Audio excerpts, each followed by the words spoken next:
स्वामी काज गुरु भक्ति, स्वामी काज गुरु भक्ति, स्वामी काज गुरु भक्ति, स्वामी काज गुरु भक्ति। पुत्रो वचन सेवा सेवती, पितृ वचन सेवापति,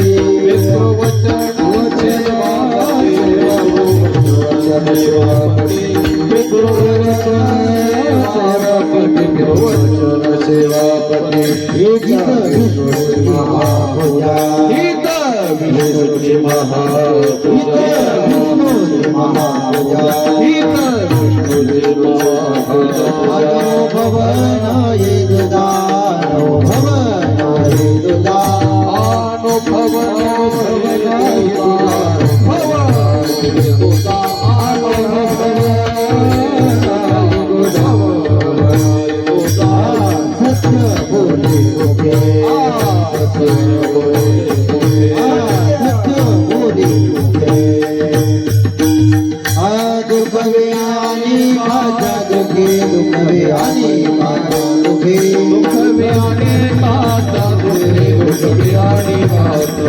दुख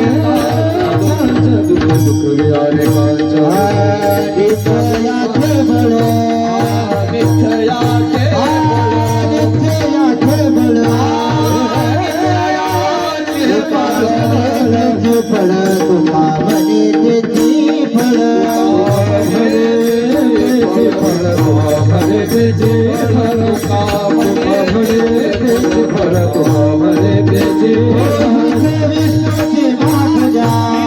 विष्णूची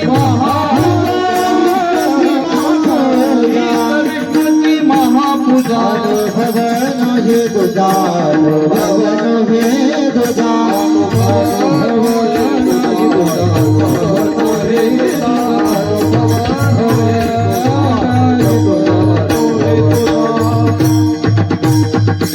गोपाल कुमारी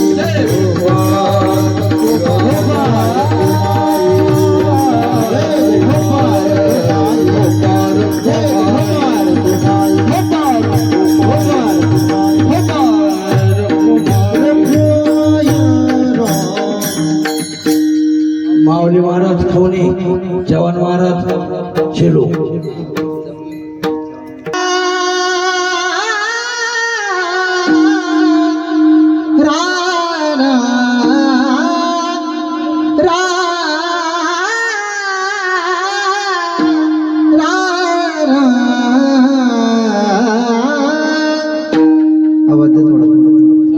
हल हल हल हल हल हल भक्ती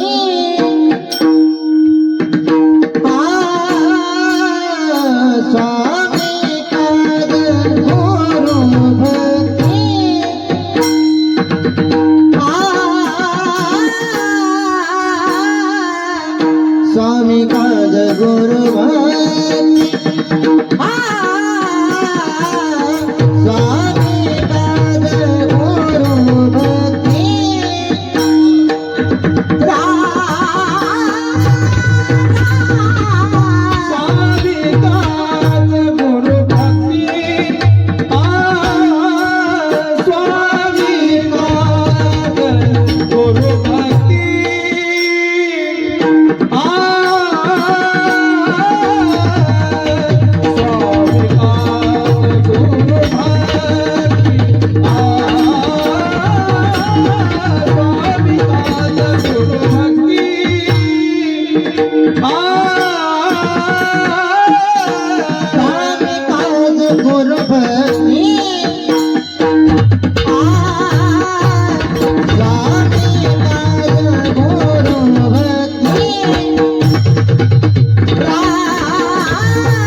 स्वामी काग गुरु भक्ती पितृवचन सेवापती पितृवचन सेवापती शिवापती हित बंधुची महापूजा हित बंधुची महापूजा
महायोगपीठे तटे भीमरत्यम वरम पुंडरीकाय दातो मुनंद्रे समागत तिष्ठन्तमानंद कंदम ब्रह्मलिंगम भजे पांडुरंगम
दुसरे चरण संताची या त्यांच्या कृपादाने कथेचा विस्तारू बाबाजी सद्गुरुदास तुका जगांचे केली या स्मरण होय सकळ विद्येचे अधिकरण ते जीवंदू चरण श्री गुरूंचे ते नमस्कारून आता प्रस्तुत प्राप्त प्रसंगी कीर्तन रूपी सेवेकरता निवडलेला अभंग जगदवंदनीय जगद्गुरु देऊचे सुप्रसिद्ध साधू संत शिरोमणी वैराग्याचे मूर्तिमंत पुतळे पंचमवेद पंचम पुरुषार्थ निर्माते जगाचा संसार सुखाचा व्हावा यासाठी आपल्या संसाराची पूर्ण आहुती देणारे वारकरी संप्रदायाच्या कळसस्थानी विराजमान असणारे आणि हिंदवी स्वराज्याचे संस्थापक छत्रपती शिवाजी महाराजांचे गुरु असणारे जगद्गुरु तुकोबरायांचा 4 चरणाचा सेवेसाठी निवडलेला अभंग विठ्ठला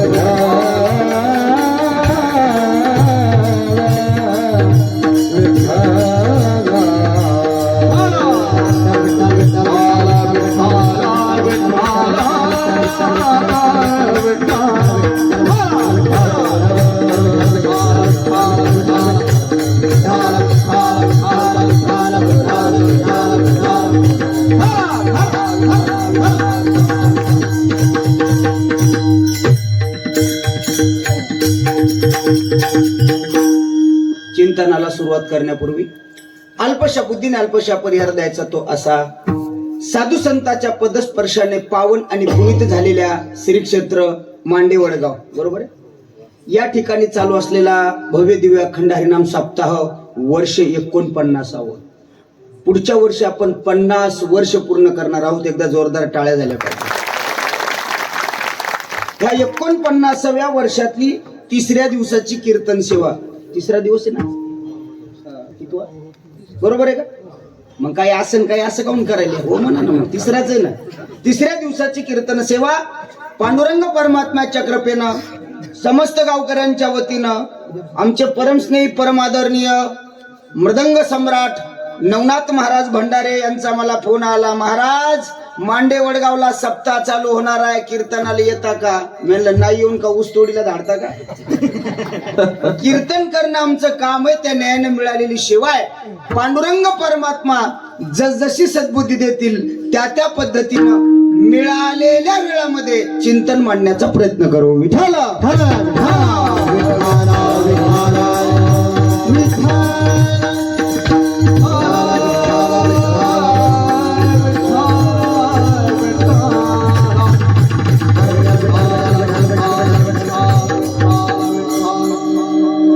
चांगला हार देत असतो जबाबदार मी नका देऊ देतच नाही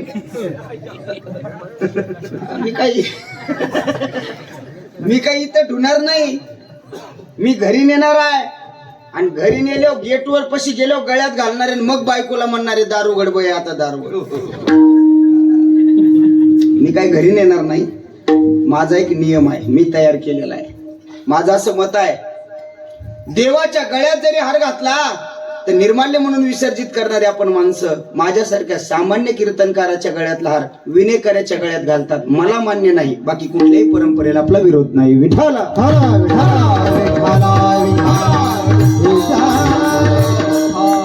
आणि अगोदरच सांगतो तुम्हाला नवनाथ महाराज मी आलो तसंही माणसं माझ्याकडे पाले डोळे वाटरून माझ्या तब्येत येऊ जाऊच नका हा तरी मी कोट घालून आलो आता एक जणांनी दिला मला कोटवर जाऊ नका बरं हा कोटचं काही घर नसतं एक जणांनी दिला मला आणि कोणी काही दिलं मी काही बी घालीत असतो साडी सोडून नाही तर उद्या म्हणे साडी देईन कर कीर्तन नाही चालणार आहे ऐका कोटावर जाऊ नका आणि तब्येतीवर पण जाऊ नका कोणाच्या तब्येतीहून कोणाचा अंदाज लावायचा नसतो कोणाच्या तब्येतीहून कोणाचा अंदाज लावायचा नसतो या राज्य सरकारनं अंतरवाली सराटीमध्ये उपोषण करणाऱ्या मनोज जरांगे पाटलाच्या तब्येतीवरून अंदाज लावला अरे महाराष्ट्रासह देश परेशान करून टाकला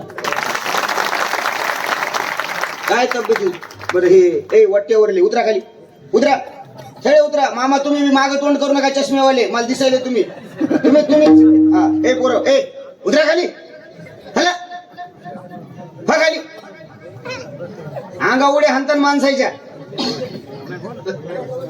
नाही उतरा उतरा एकदा त्यासाठी टाळ्या वाजवा एकदा लेकरासाठी ते वट्ट्यावर बसले म्हणून नाही म्हणले खाली उतरले म्हणून ते उतरा रे उतरा दमान कीर्तन हे वट्ट्यावर बसून ऐकायचं नसतं महाराज या वारकरी संप्रदायाचे दंडक वारकरी संप्रदायाची आचारसंहिता पण तुम्हाला अगोदर सांगितलं ना आपल्या तब्येतीवर जाऊ नका बरं हा आपण काय चीज आहे तुम्हाला असं नाही कळणार त्याच्यासाठी भांडणं करावं लागतील आणि भांडणं लागल्यावर सगळ्यात आधी मी पळून जात असतो हे आपलं मोठेपण आहे साधी गोष्ट वाटली का तुम्हाला इकडे लक्ष द्या सेवेसाठी निवडलेला अभंग 4 चरणाचा आहे जगद्गुरु तुकोबारायांचा आहे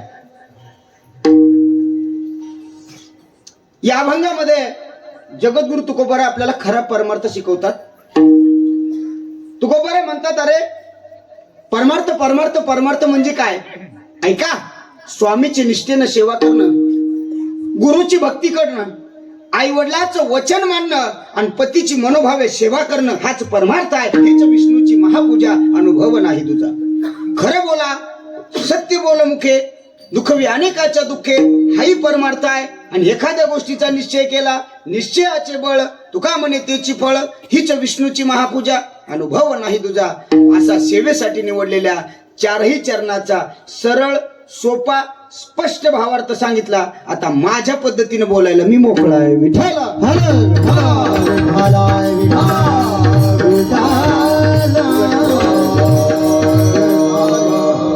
सध्या लोक असं म्हणतात मला आनंद वाटला बरं महाराज खरंच मांडे वडगाव मी नाव ऐकलेलं होतं पण गावात आलो नव्हतो गावात येईपर्यंत गाव दिसत नाही पण आल्याच्या नंतर गावाचं वैशिष्ट्य मात्र चांगल्या पद्धतीने दिसतं हे आपल्या गावचं मोठेपण 49 वर्ष झालं अविरतपणे आपण हा सप्ताह चालवतोय सुवर्ण महोत्सव येईल तुमचा पुढच्या वर्षी माझी विनंती आहे मांडे वडगावकर या वर्षीच नियोजन करा 50वं वर्ष अगदी थाटा माटात आपलं झालं पाहिजे आणि लोकांना दाखवलं पाहिजे की मांडे वडगाव सारखं सामान्य गाव सुद्धा 50 वर्ष परंपरा चालू शकते ही गोष्ट सोपं नाही आहे 1 दिवस 1 वर्ष 2 वर्ष लोक थाटात करतात पण नंतर मात्र मरगळ येते पण आपण कंटिन्यू हा कार्यक्रम चालू ठेवता ही महत्वाची गोष्ट आहे माझ्याकडे लक्ष द्या लोक असं म्हणतात की पिढी बिघडली मला राग येतो पिढी बिघडली बनणाराचा बिघडली नाही तुम्ही आम्ही बिघडवली याला जबाबदार आपण आहे बघा मला आनंद वाटला ही लेकरं कीर्तनाला आली ए पांडे घालून बसा बैठे बैठे सावधान एवढेच आहेत का गावात कोण म्हणलं लय उता आलाय एवढेच आले ना कीर्तनाला ऐका ना ही मुलं कीर्तनाला आली पाहिजे ते बरोबर येणार थोडंसं मला थोडं ऐका ना वाजूच नका मग आपण ऍडजस्ट करू तडजोड केली पाहिजे बघा इंग्लिश मध्ये कसं वाक्य आहे adjustment is best policy in the life. तडजोड हे जीवनाचं सगळ्यात महत्वाचं आणि मुख्य धोरण आहे. आणि ह्या वाक्यावरून तुम्ही असं समजू नका महाराज लय शिकलेला आहे, मी तेवढंच पाठ केलंय, काळजी करायची बाकी लय ताण घ्यायचा नाही आपल्या बाबतीत. इकडे लक्ष द्या, काय करू आपण एकमेका सहाय्य करू. आणि हे लक्षात ठेवा. आणि मला एक माझा स्वतःचा आनंद एका गोष्टीचा वाटतो, तुम्ही पक्वात कोणत्याही स्वरात लावा, मला कधीच विक्षेप होत नाही. हे पांडुरंगाने दिलेली दैवी शक्ती आहे, लक्षात ठेवा. त्याच्यावर टाळ्या वाजू नका. पण हे अंधारात राहू द्या, झाकली सव्वा लाखाची. नवनाथ महाराज इकडे लक्ष द्या, ऐका. काय पिढी बिघडली म्हणायचा अधिकार नाही, बिघडली नाही, तुम्ही आम्ही बिघडवली. माझ्याकडे लक्ष द्या. 49 वर्ष झाली सप्ताहाला. बघा बरं, हे वारकरी संप्रदाय म्हणजे संस्काराचं माहेरघर आहे. इथं लहान लहान मुलं कीर्तनाला आली पाहिजे का नाही? आली पाहिजे. नाही आली तर आणली पाहिजे. पहिल्यांदा आली पाहिजे, नाही आली तर आणली पाहिजे, आणि तरी नाही आली तर हाणली पाहिजे. कळतंय का? पहिल्यांदा तर ती मनानं आली पाहिजे, नाही आली तुम्ही आणली पाहिजे, आणि एवढं करून बी नाही आली तर हाणली पाहिजे. आणि या तीनही गोष्टी जर तुम्ही सोडल्या ना, नंतर मात्र तुम्ही पश्चातापाशिवाय काही करू शकणार नाही. गोष्ट लक्षात ठेवा, हे शेवट आहे. बघा, हातच्या काकणाला आरशाची गरज नसते. 49 वर्ष झालं सप्ताहाला. कोणत्या माईनं आणि कोणत्या बापानं आपल्या पोराच्या मनगाटाला धरलं आणि त्याला धर्ममंडपात कीर्तनात आणून बसवलं? हात वर करा. हा, त्या मावशीने केला बघा. का कोण नाही केला? कमाल आहे. लगेच माग ओळून पाहिले. कोण रिकामा आहे? अरे जर 49 वर्षात जर तुम्ही एखाद्या लेकराला मनगाटाला धरून कीर्तनाला आणलं नसेल तर काय अधिकार उरतो आपला? तरी एका मावशीला म्हटलं, मावशी तुमच्या पोराला कीर्तनाला आणा. ती बाई म्हणली, महाराज त्याला कीर्तनाला आणायला त्याला का कीर्तन कळतं का काय? म्हणलं, तुला तर लय कळतं. अरे सगळ्याला सगळं नसतं कळत दादा, सगळ्याला सगळं कळत नसतं. पण जे काही कळेल ना, थोडं थोडं कळू द्या. बघा, एक उदाहरण ठेवतो, तुमच्या लक्षात आलं तर बघा. एक 4-5 महिन्याचं बाळ आहे. आईनं बाळाला दूध पाजलं आणि बाळाने उलटी केली. लक्ष देऊन ऐका. आईने बाळाला दूध पाजलं आणि बाळाने उलटी केली. आईने परत बाळाला दूध पाजलं, बाळाने परत उलटी केली, आईने परत दूध पाजलं. असं 10 वेळा झालं. 10 वेळा दूध पाजलं तरी बाळ उलटी करतंय. तेव्हा शेजारणीनं पाहिलं, आई आहे का कसाई आहे? 10 वेळा झालं बाळ उलट्या करतोय तरी दूध पाजते, हिला अक्कल नाही. त्या बाईनं जवळ गेली, तिच्या मनगटाला धरलं, ताई अक्कल नाही तुम्हाला? मी 10 वेळा झालं बघते आहे, बाळ उलट्या करताय तरी तुम्ही दूध पाजताय, तुम्हाला अक्कल नाही? तिनं सांगितलं, ताई ते माझं पोरग आहे.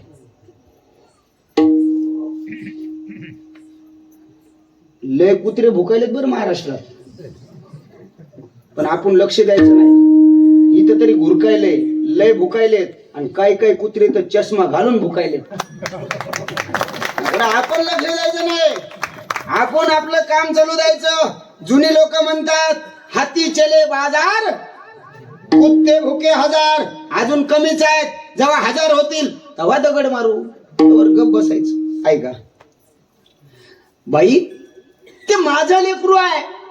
अगं ताई, तुझं लेकरू आहे तरी तुला त्याचा कनवळा येऊ नये, तुला किव येऊ नये. 10 वेळा झालं त्याला दूध पाजते, ते उलट्या करते, किती त्रास होत असेल त्या बाळाला, याचा विचार नाही केला. त्या माऊलीनं दिलेलं उत्तर घरी घेऊन जा. तिनं सांगितलं, आई ओ ताई, मला मान्य आहे माझ्या बाळाने 10 वेळेस उलट्या केल्या तरी मी त्याला दूध पाजते. त्याचं उत्तर ऐका. पहिल्यांदा मी माझ्या बाळाला दूध पाजलं, त्यांनी उलटी केली, करे ना का उलटे, पण 2 थेंब का होईना दूध त्यानं आपल्या पोटात पचवलं. 10 वेळेस पाजलं, 20 थेंब पचवण्याची ताकद झाली. आता 11व्यांदा अख्खं दूध पचवेल. तसंच मला सांगायचंय, तुमच्या लेकराला एका कीर्तनाला आणून बसवा, 1 वाक्य कळेल. दुसऱ्या कीर्तनाला आणा, 2 वाक्य कळतील. 10 कीर्तनाला आणा, 10 वाक्य कळतील. आणि एके दिवशी त्याला सगळं कीर्तन कळेल आणि त्याच्या जीवनाचं कल्याण झाल्याशिवाय राहणार नाही. गोष्ट लक्षात ठेवा. विठाला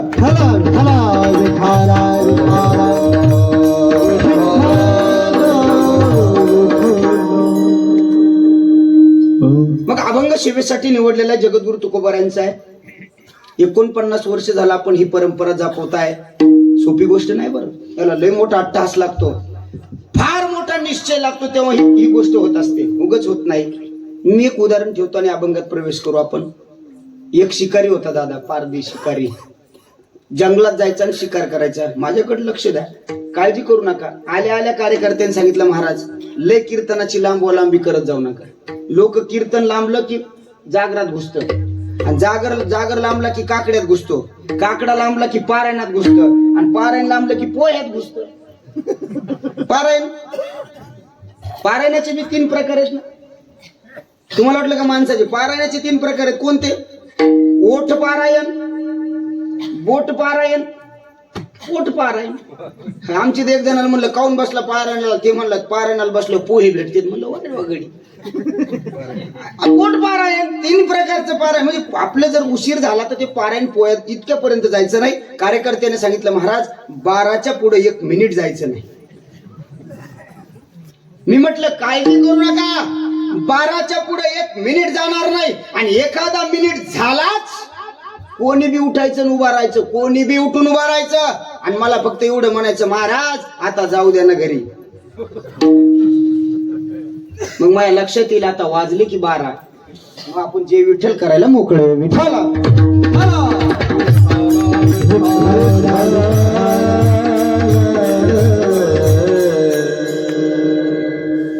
एक शिकारी होता. शिकार करून आपली उपजीविका भागायचा. माझ्याकडे लक्ष द्या बरं, फार गोड चिंतन आहे. आपली उपजीविका भागवायचा. असं बरेच दिवस झालं. पण एके दिवशी एक साधू जंगलात गेले. एक साधू जंगलामध्ये गेले आणि नेमकं शिकाऱ्याच्या समोर आले. शिकाऱ्याजवळ पक्षी मारायचं हत्यार होतं. त्याला काय म्हणतात बघा, इकडे बघा, ते असं गलुल. हा आम्हाला माहिती आहे. गलुल, गुलेर. पुन्हा तुम्हाला माहिती आहे का? बरं, गुलेर गलुल काय असेल ती त्याच्याकडे होती. त्यानं असा निशाणा धरला साधूवर. साधूनं डोळे झाकले. यानं जर खडा सोडला तर आपला जीवच जाईल. देवाचा धावा केला. डोळे झाकले. हे पांडुरंगा, शिकाऱ्याच्या समोर सापडलो रे देवा. जंगलात निर्मनुष्य जंगल आहे, पक्षाचा सुद्धा वारा नाही आहे, आणि अशा जंगलात एकला एका शिकाऱ्याच्या समोर थांबलोय आणि त्यानं निशाणा साधलाय. देवा वाचव. डोळे उघडून बघतात तर काय, शिकारीच गायब. समोर दिसत नाही, मागं दिसत नाही, डावीकड नाही, उजवीकड नाही. खाली बघतायत तर काय, शिकाऱ्यानं लोटांगण घातले संतांच्या चरणावर. वारकरी म्हणतात, शिकारी दादा, त्याचे महात्मा होते ना. ओ शिकारी दादा, तुला भेऊन देवाचा धावा केला, तू तर पाया पडतोय. का पाया पडला रे? तो शिकारी म्हणला, महाराज 49 वर्ष झालं सप्ताह चालू आहे मांडेवळगावला. एकदा सप्त्यात कीर्तनाला गेलो होतो. शिकारी म्हणतोय, आणि कीर्तनात महाराज सांगत होते, देवाची प्राप्ती करायची असेल तर संतांच्या चरणावर डोकं ठेवा. हरिप्राप्तीशी उपाय धरावे संतांचे ते पाय. तुमच्यासारखा महात्मा जंगलात मिळाला म्हणून पाया पडतोय. काय विद्वान शिकारी असेल. नुसतं ऐकलं नाही तर अंमलात आणतोय, आचरणात आणतोय. बघा तुम्ही, अनुकरण करतोय आणि अनुकरणावर थांबत नाही, अनुसरण करतोय. अनुकरण आणि अनुसरण मध्ये डिफरन्स आहे. मग काय डिफरन्स आहे अनुकरण आणि अनुसरण मध्ये? अनुकरण म्हणजे जसं आहे तसं राहणं, आणि अनुसरण म्हणजे जसं वागतो तसं वागणं. छत्रपती सारखी दाढी ठेवता येईल दादा, याला अनुकरण म्हणता येईल. पण छत्रपती सारखं वागण्यासाठी अनुसरण करावं लागतं, ही गोष्ट लक्षात ठेवा. तो नुसतं ऐकत नाही, प्रत्यक्षात करतो. तो शिकारी म्हणला, महाराज मी कीर्तनात असं ऐकलंय. आणि बघा, कीर्तनात ऐकलेलं काहीतरी केलं पाहिजे. मग असंच एकदा महाराज कीर्तनात म्हणला, कीर्तनातून चांगलं काहीतरी नेलं पाहिजे. त्यानं चांगली चप्पल आणली. ते म्हणला, तुम्हीच म्हणले चांगलं. अरे चांगले विचार नेले पाहिजे, चांगल्या गोष्टीची देवाणघेवाण केली पाहिजे. निघाला महाराज. महाराज मी पुन्हा असं ऐकलंय. महाराज म्हणले, काय ऐकलंय? तुम्ही माझ्या घरी याल? हो, मी असं ऐकलंय, साधू संत येती घरात तोची दिवाळी दसरा. महाराज त्याच्या घरी गेले. तो म्हणला, महाराज मी पुन्हा असं ऐकलंय. म्हणजे काय ऐकलंय? संतांनी आमच्या घरचं पाणी प्यावं. महाराजांनी त्याच्या घरचं पाणी प्यालं. संत कधी जातीवाद करत नाहीत. संतांनी कधी जातीवाद केला नाही. तुका म्हणे नव्हे जाती सवे काम, ज्याचे मुखी नाम तोची धन्य. जातवित गोत कुळ शिळ मात, भजता त्वरित भावनायुक्त. यारे यारे लहान थोर या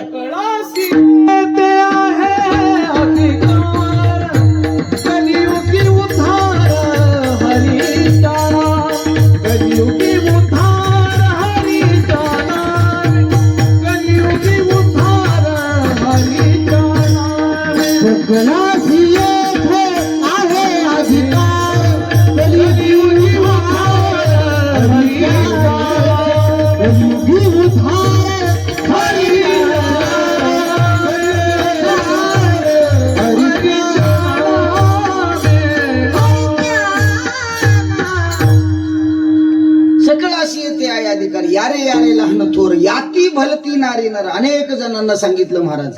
खरं सांगू यथायती धर्म नाही विष्णुदास निर्णय येतो वेदशाती यथायती धर्म नाही विष्णुदास निर्णय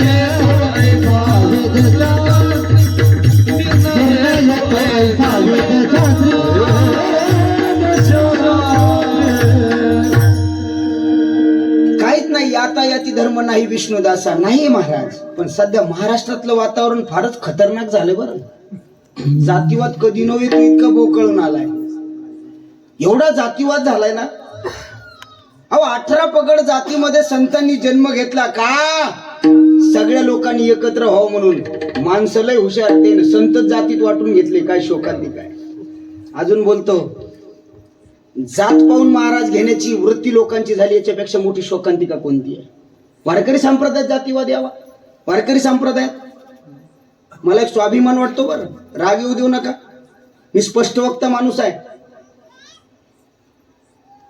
अनेक पत्रिका तुम्हाला दाखवतो मी. पुरावा देतो खोटं बोलणार नाही. ज्या गावामध्ये ज्या लोकांची संख्या जास्त आहे त्या जातीचे महाराज घेतले जातात मराठा सोडून. स्पष्ट सांगतो राग येऊ देऊ नका. पत्रिका देतो.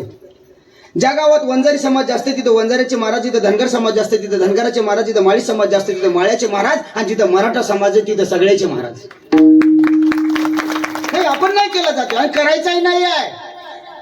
आणि जर जातीवाद करून जर परमार्थ करत असाल तर तुमचा परमार्थ सुद्धा शून्य. ही गोष्ट लक्षात ठेवा. हे मान्य नाहीये जगाच्या मागे. लोक असं बोललं की टार्गेट करतात. मला सुद्धा लोकांनी खूप त्रास दिला. माझं एक वाक्य लक्षात ठेवा. मी असं म्हणत असतो जातीसाठी काम करणं हा कधीच जातीवाद नाही. जातीसाठी काम करणं हा कधीच जातीवाद नाही. परंतु दुसऱ्या जातीचा द्वेष करणं हा मात्र नक्कीच जातीवाद आहे. कोणाचा द्वेष आम्ही नाही केला, करत नाही, केला नाही आणि करणारही नाही. कारण छत्रपती शिवरायांची आणि ज्ञानोबराय तुकोबरायची शिकवण आहे आम्हाला. ऐका. साधू त्यांच्या घरी गेले. पाणी पिलं.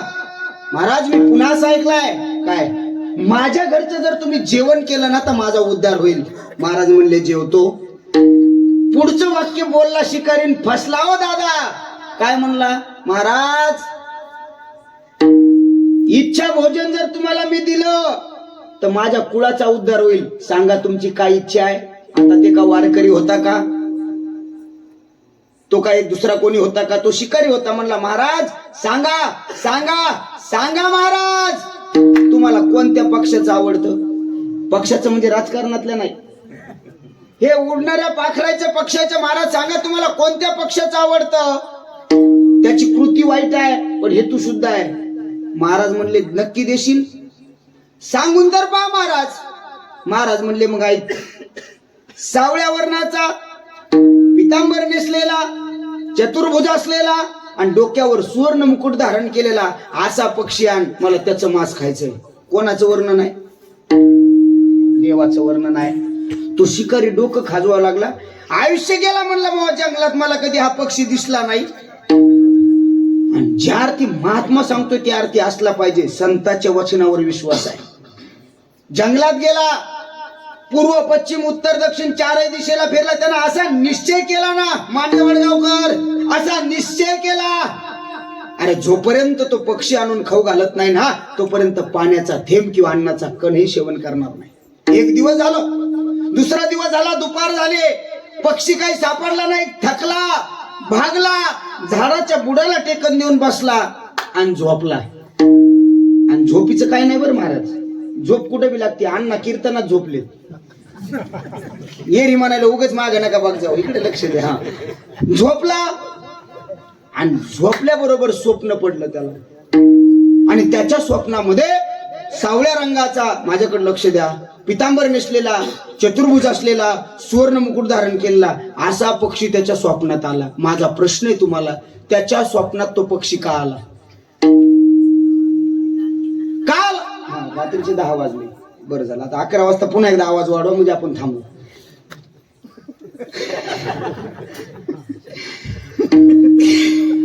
विठ्ठला विठ्ठला विठ्ठला विठ्ठला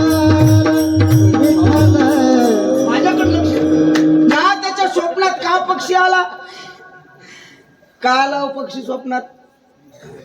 सांगा ना. निश्चय केला म्हणून आला.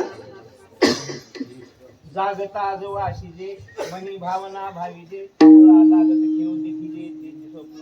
बघा सगळ्यात महत्वाचं एका वाक्यात सांगू का? हे अख्ख्या ओवीत सांगितलं, मी एका रट्ट्यात सांगू का? मनी जी दिसे ते मनी वशे ते स्वप्नी दिसे. देव का स्वप्नात? तो पक्षी स्वप्नात का आला? यानं मनात बसविला म्हणून आला. असंच आहे ना त्याचं उत्तर? हा तसंच आहे, मला माहित होतं. ऐका, मन आपल्या स्वप्नात का देव येत नाही? आपल्या स्वप्नात देव का येत नाही? उत्तर आहे आपण कधी मनात बसवलाच नाही. बरोबर आहे. आपल्या स्वप्नात देव नाही, आपल्या स्वप्नात सरपड.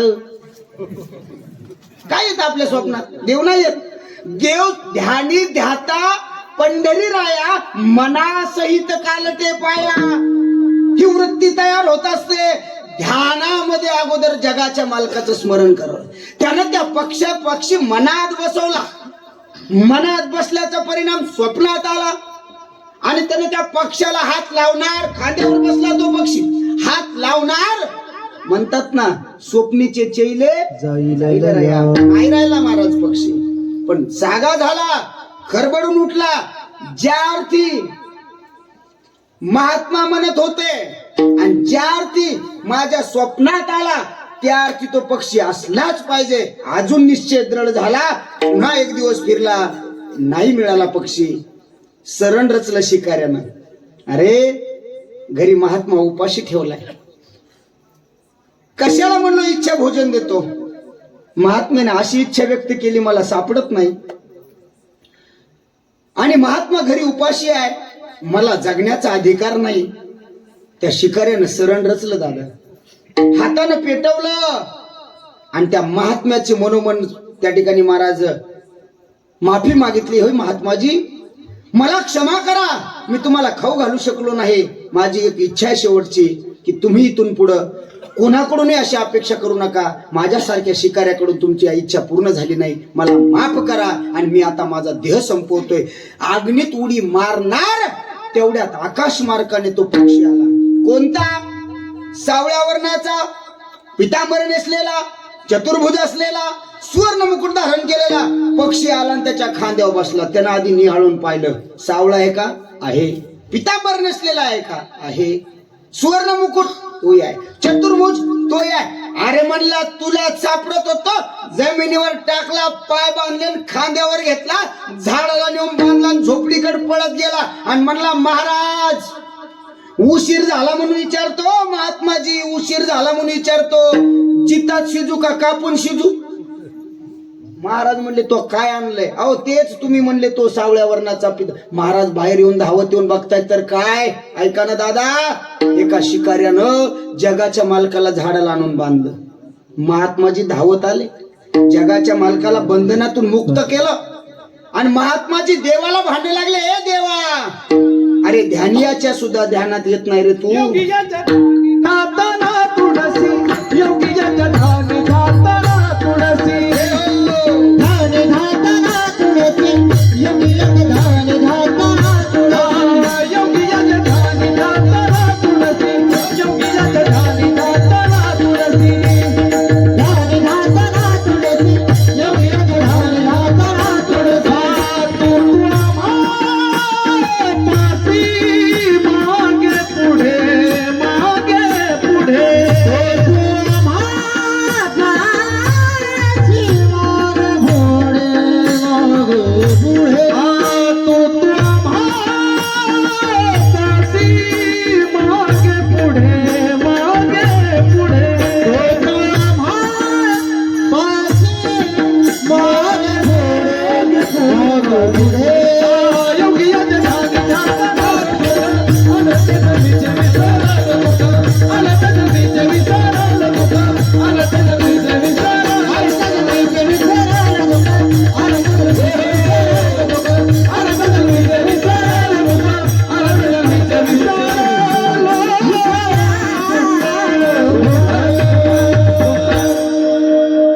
टाळ्या वाजवायच्या. अरे योगियाच्या सुद्धा ध्यानात येत नाही. अरे जपी तपी संन्यासाच्या सुद्धा स्वप्नात येत नाही रे देवा. एका शिकाऱ्याला 2 दिवसात सापडलास आणि नुसता सापडला नाही, त्यानं तुला बांधलं सुद्धा तरी शब्दही बोलला नाही. त्यावेळी जगाचा मालक काय म्हणतो ऐका. जगाच्या मालकाने सांगितलं, महात्माजी तुम्हाला काय वाटलं, मला कळत नाही 2 दिवसात त्या शिकाऱ्याच्या हाती कसा लावलो. त्याचं उत्तर ऐका महात्माजी. या शिकाऱ्यानं असा निश्चय केला, एक तर त्या महात्माजीची इच्छा पूर्ण करण्यासाठी तो पक्षी आणेल, नाहीतर देहत्याग करेल. त्याच्या निश्चयाचं हे फळ आहे अभंगाचं 4. ते फळ बंद करू नका. तुका म्हणे ते फळ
शिकाऱ्यानं निश्चय केला होता, त्या निश्चयाचं बळ आहे. निश्चयाचे बळ तुका म्हणे त्याची फळ.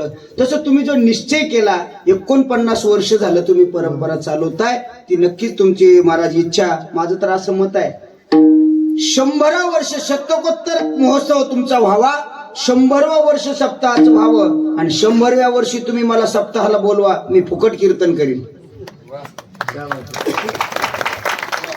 ती म्हणतात महाराजाच्या तुहा काय स्वार्थ आहे, मोहा लय स्वार्थ आहे. 51 वर्ष जगायला मिळेल ना तुमच्या एका कीर्तनासाठी. याच्या इकडे लक्ष द्या महाराजा, माझ्याकडे लक्ष असू द्या. महाराज निश्चयाचे बळ तुका म्हणे त्याची फळ. चांगल्या गोष्टीचा निश्चय करा. चांगल्या गोष्टीचा निश्चय केला, जगाचा मालक तुमचा पाठीरागा असतो. सत्य संकल्पाचा दाता नारायण. महाराज चांगल्या कामासाठी लोकांना सहकार्य करा, आणि जर तुम्ही महाराज सत्य जर नाही केलं तर घातलिया भय नरका जाणे, हे ठरलेलं आहे. महाराज अजून परमार्थाची सोपी व्याख्या सांगतो. महाराज म्हणतात परमार्थ कसा करायचा, खरं बोला. 3रं चरण मी खातो एवढं, मग दुसरं आणि पहिलं म्हणू आपण. महाराज परमार्थ कसं करायचा, 3ऱ्या चरणात तुम्ही उलटा अभंग सोडवतोय बरं मी. तुम्ही म्हणतात महाराज उलटा काऊन सोडवला, घरचं वावर आहे, कुणी बी नांगरा, तिकून आधी नांगरा, जिकून शेजारी धुरा कोरतोय. कारण काय लोकांना लय पिचळ सवय महाराज धुरे कोरायचं. काय पोट भरतं मला माहित नाही, पण धुरा कधी कोरू नये. गाथ्यामध्ये असं प्रमाण आलं महाराज की धुरा कोरला ना, पहिल्या वर्षी कोरला तर ठीक आहे, काही नसतं. दुसऱ्या वर्षी कोरला तरी काही नसतं, पण 3 वर्षे लगातार कोरला तर हृदयात ब्लॉकेज होऊन बायपास करावं लागतं. असं गाथ्यात प्रमाणे सांगू का? एका कीर्तनात आणि एका पाकिटात इतकं सांगित असतात का? बाकीचं पुढच्या वर्षी असतं ते. हा तुम्ही स्वतः त्याच्यात आहे का नाही? हा हे माझ्याकडे लक्ष द्या, नाही तर उद्या गाथाच घेऊन बसा, त्यानं तरी प्रमाण करा. अहो गाथ्यात कशाला राहील, तेव्हा धुरे कोरीत नव्हते लोक. हे आता जन्माला अवलादी धुरे कोरणार, पहिल्या नव्हत्या हो. आणि जर असत्या ना तर तुकोबाराने गाथ्यात लिहिलं असतं महाराज. गाथा हा तुकोबारायचा गाथा काय आहे? प्रत्यक्ष प्रत्येकाच्या डोळ्यात झणझणीत अंजन आहे. कोणी असू द्या, प्रत्येकाला शिकवण आहे गाथ्यातून. शेतकऱ्याला शिकवण दिली गाथ्यानं. अरे येडा कसा करायचा? येडा आपला येडा जितोर फटफटी जाते तितोर. म्हणतं लय सोयाबीन नंबर 1 आहे. अरे इकून तो बैल बांधले म्हणून शेण खाताना वरी दिसली 3च क्विंटलचा उतार आला. काय झाली? उतार तेव्हा येत असतो, माझ्याकडे लक्ष द्या. उतार येण्यासाठी शेतात, उतार येण्यासाठी शेतात उतरावं लागतं, ही गोष्ट लक्षात ठेवा. पुऱ्याहून नसते जमत. अजून सांगतो, तुकोबरा म्हणतात अरे येडा कसा करावा? शेता आली सुगी सांभाळावे चारी कोण, चारी बाजूने सांभाळावे. शेती सुगाला आल्यावर चारी कोण येडा केला पाहिजे नाही कळत आपल्याला. अरे पेरणी कशी करावी? मडे झाकून या करी ती पेरणी. मड झाकून पेरावं लागत असतं, एवढी पेरणी गरजेची आहे. तरी आमच्या पप्प्या म्हणला माया मेवणीचं लग्न आहे, 8 दिवसांनी पेरतो. गेलं वर्ष बोंबलं. नाही चालत हो. अरे ऐका ना, असं म्हणतात ना, ओटीचा आणि मुठीचा फरक पडतो. बरं म्हणतात ओटी परीस मुठीचे ते वाढे. ओटीपेक्षा उतर खाली ठाकूबाई, होय उतर तुम्ही, हो खाली खाली उतर. त्याला लपू नको, खाली उतर. हा असं पोर आहे तर तिला उद्या पोरं माझ्या गाडी दगड हाणते ना, पोरीला कंपोज दिलं वरी म्हणून. हा नाही चाललं इकडलं. नाही महाराज, आपण झणझणीत आणले नाही. चला माझ्याकडे लक्ष द्या. महाराज म्हणतात मग सत्य बोल मुखे, खरं बोला. बघा मी अगोदर बोलत होतो उलटा अभंग का सोडून. महाराज कधी कधी काही प्रक्रिया उलट्या सोयीच्या. बघा अगोदर कळस का अगोदर पाया? बोला पटकन बोला. अगोदर कळस का अगोदर पाया? पाया. अगोदर कळस चालेल का? कोण म्हणलं नाही चालत? प्रमाण आहे ना. काय प्रमाण आहे महाराज? बघा प्रमाण तयार आहे. महाराजांना माझ्या संकट वाटायला असे माणसं लागतात महाराज विद्वान. प्रमाण शब्दाला आहे. आधी कळस मग पाया आणि उभारले देवालया. आणि एक सांगू, हा चमत्कार, हे वैशिष्ट्यपूर्ण मंदिर, जगातलं एकमेव मंदिर भारतात आहे ज्याचा अगोदर कळस आणि मग पाया आहे. अजून मोठे पण सांगू, ते मंदिर भारतात एकमेव असणारं मंदिर आपल्या महाराष्ट्रात आहे. आणि अजून सांगू, ते मराठवाड्यात आहे. आपण गेलोच नाही. कुठं मंदिर आहे महाराज? जाऊ दे मी सांगतो. ते प्रमाण नाही ना सांगायला. ऐका, ते मंदिर संभाजीनगर जिल्ह्यात वेरूळ पाशी, जिथं घृष्णेश्वराचं मंदिर आहे, तिथं ज्या लेण्या आहेत त्या लेण्यामध्ये असणारं कैलास मंदिर अगोदर कळस आहे आणि मग पाया आहे. म्हणून उलट सोयीचं आपण ऍडजस्ट करावं लागत असते. गोष्ट लक्षात ठेवा. विठाला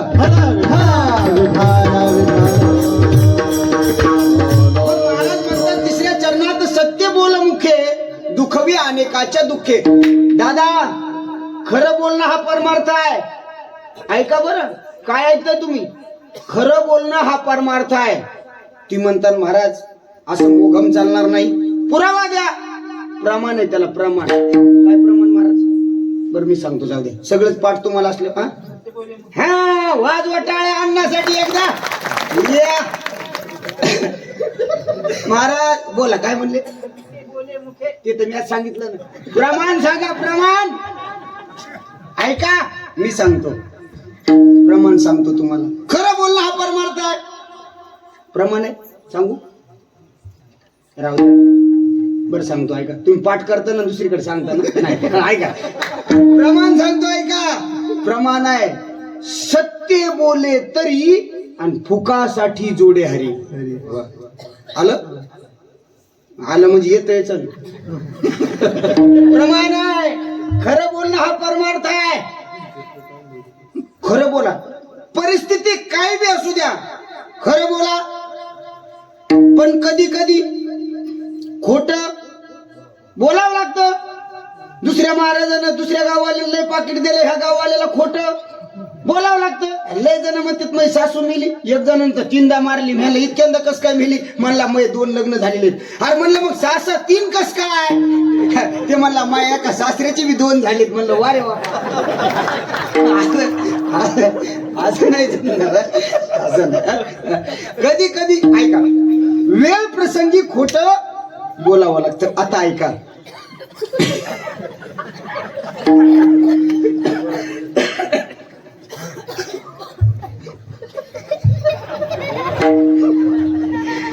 जाऊ द्या, जवळ पेटले इजवा इजवा. विठ्ठला विठ्ठला विठ्ठला विठ्ठला विठ्ठला.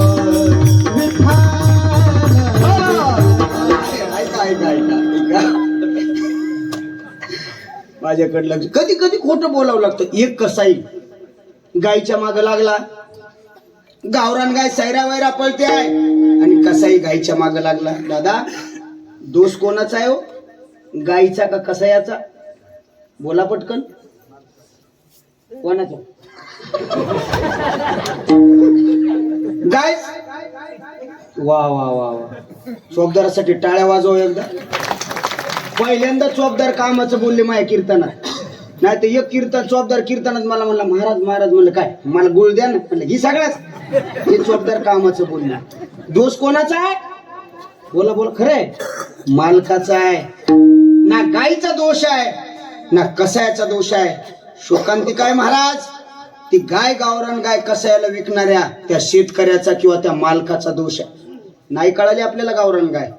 गावरान गाय किती पवित्र आहे. नामदेवरायला विचारा, नामा म्हणे गाय दूध एक सार आणि साधू निरंतर वर्ते तैसा. अरे गावरान गाय लय पवित्र आहे, पण आपल्याकडे वेळ नसल्यामुळे मी त्याच्यात विश्लेषण करणार नाही. गाय सायरा वैरा पळते.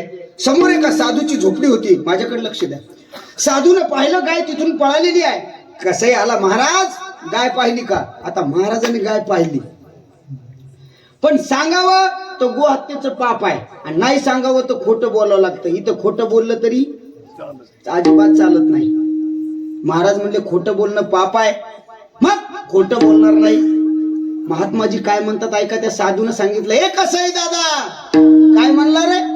गाय पाहिली का विचारतो. अरे ऐक, ज्यानं गाय पाहिली ना त्याला सांगताच येत नाही, आणि ज्याला सांगता येते त्यानं पाहिलीच नाही. पाहिली कोणी? डोळ्याला सांगता येते का? मग सांगितलं कशाने येते? कोण म्हणलं कानानं?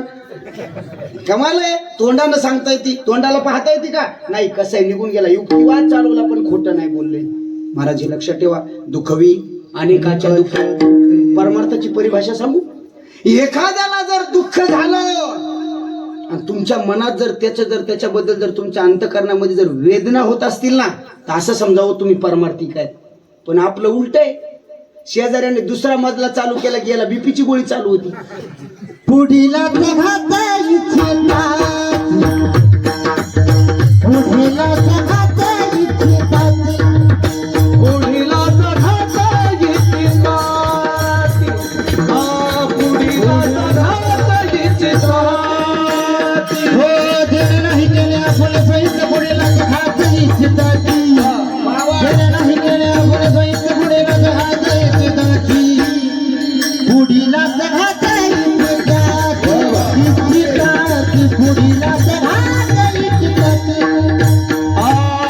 पुढीला घात इच्छितात, पुढीला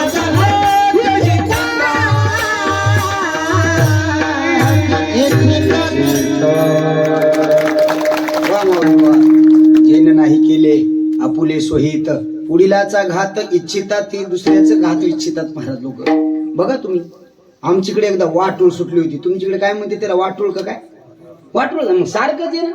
मी उगं ताण घ्यायलो. आमच्याकडे चहा फुकून पिते, तुमच्याकडे गार झालं नक्की. खरं सांगा बरं. फुकून पितेत म्हणा ना आई. चला या इकडे लक्ष द्या महाराज. वाटूळ आली वाटूळ आणि आमचे शेत आहे ना असे आखाडे आपले 10-10 पत्राचे 4-4 पत्राचे असे असतात ना. आमचा बी मळ आखाडा होता. वाटूळ आली आणि सगळे पत्र उडून गेले शेजाऱ्या पाजाऱ्या सहित. आमच्या शेजाऱ्याने गावाकडे फोन केला, म्हणला अण्णा रात्री वारं सुटलं ना आपले पत्र उडून गेले. त्याचा बाप म्हणला आपलेच गेले का महाराजाचे बी गेले. ते म्हणला महाराजाचे बी गेले. म्हणला मग जाऊ दे, होत असते निसर्गापुढं कोणाचं चलतंय. मग गेले त्याला बरं वाटलं. किती अवघड आहे अहो. एक आता जेवारीचा पिरियड होता आणि सकाळी एक जण दूध घेऊन आलं आणि बापाला म्हणला दादा आपली जेवारी चट पडली. म्हणला चट.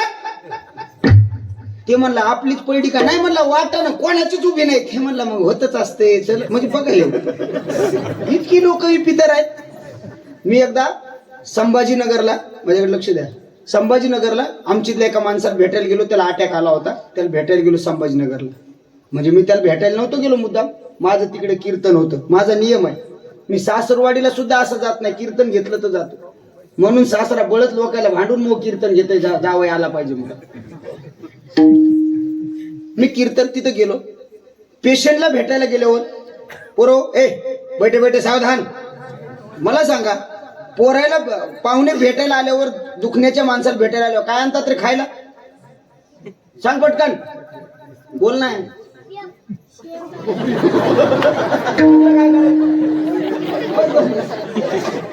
याला म्हणायचं पाठी मागून सपोर्ट सिस्टीम. हा वा वा वा वा. बाहेरून पाठिंबा दिल्याशिवाय उमेदवार निवडूनच ये ना. एवढे समोर बसून काय करायचे? बोल ना. तुम्हाला बोलता येत नाही का? शेप. हा बरं शेप. पुन्हा नारळ पाणी. पुन्हा अंगूर. पुन्हा चिक्कू. पुन्हा केळं. पुन्हा खारीक. बरं खारीक. चला काय आणतो आपण खायला?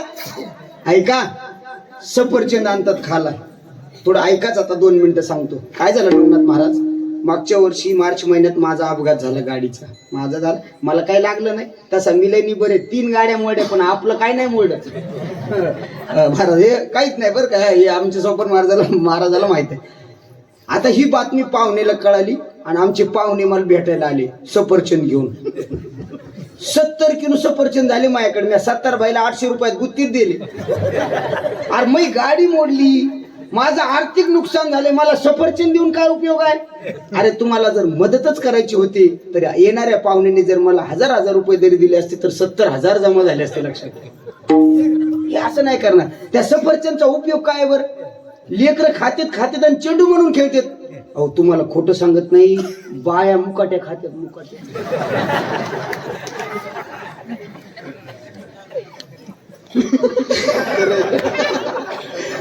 देखता खावं ना काय बिघडतं. मला कशाहून कळलं माहितीये का? आमची महाराजीन म्हणजे मी बायको मुकाट्या सफरचंद खान आणि मी आवाज देणं कारण अरे म्हणलं खाय खाय. मी येईल काय उपयोग?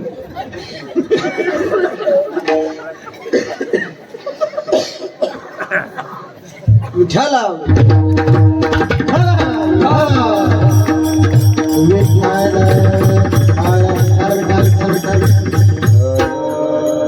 बायकोचं नाव घेतलं की मला बुचक्याचे येतात बघा.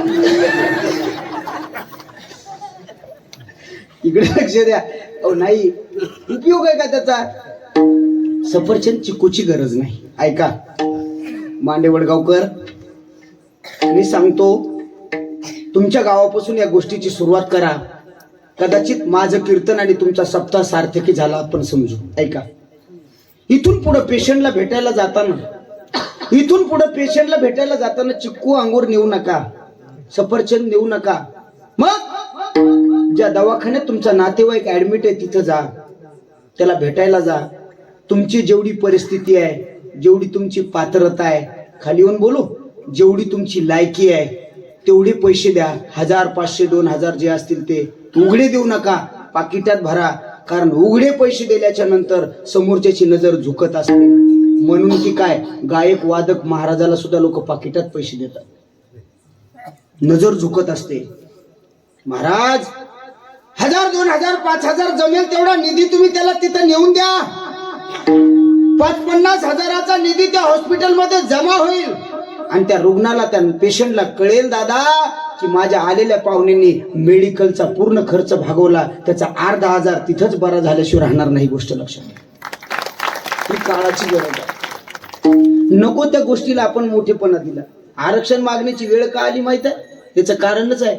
100 एकरवाली माणसं आज 10 एकरवर आली, 5 एकरवर आली. कारण काय आहे म्हणले, आमच्याकडे कुटुंब वाढत गेली. कुटुंब जरी वाढले असले तरी मानसिकता बदलली नाही. त्याच रानामध्ये आपण डिवायडेशन केलं पण जमीन वाढवली नाही. त्याच्यापेक्षा मोठी शोकांतिका कोणती नाही.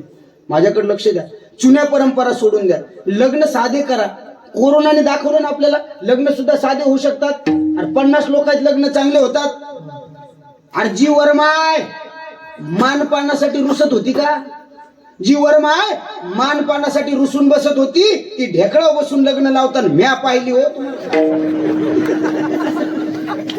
कोरोनामध्ये. आता तसं नाही, विसरले लोक लगेच. आता सोयरीक जमली की लगेच वरमाय पुढे येते.